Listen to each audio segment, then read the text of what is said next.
Tadi pagi saya sempat baca WA grup, isinya begini. Ketahuilah akan selalu ada ujian dan cobaan sampai kita menutup mata.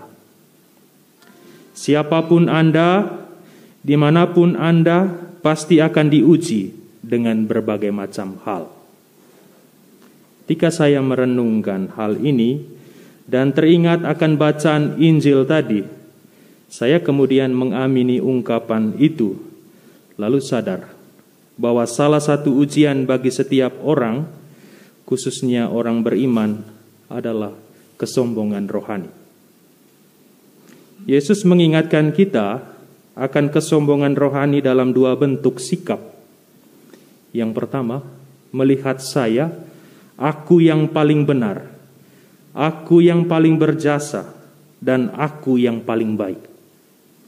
Dan yang kedua, sikap kesombongan melihat yang lain sesama itu tidak baik dan tidak pantas di hadapan Allah.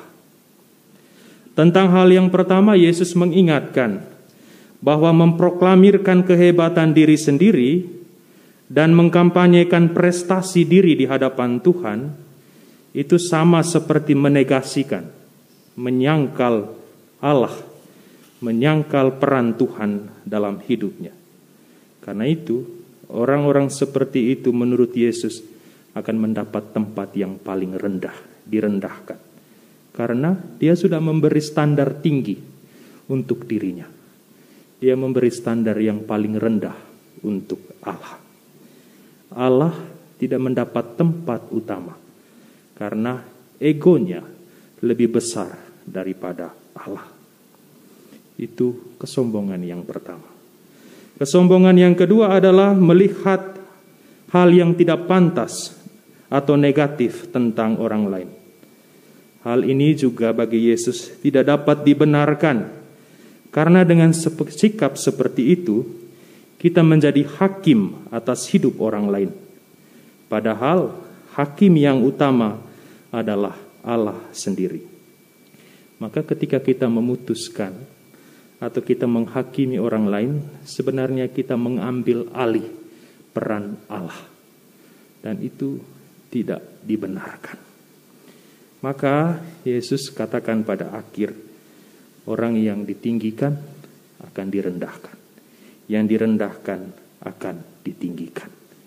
Maka siapa yang merendahkan diri di hadapan Allah, dia akan dimuliakan bukan hanya oleh Allah, tetapi oleh manusia. Anda bisa lihat dalam perjalanan hidup, orang yang biasanya omongnya besar, tinggi-tinggi, selalu tidak disukai.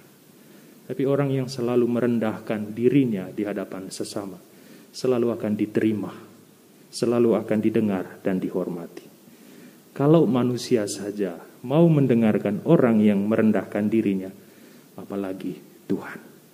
Dan saya kira pesan inilah yang juga kiranya menginspirasi kita agar dalam perjalanan hidup sehari-hari, khususnya selama masa prapaskah ini, kita selalu harus waspada dengan kesombongan-kesombongan seperti ini.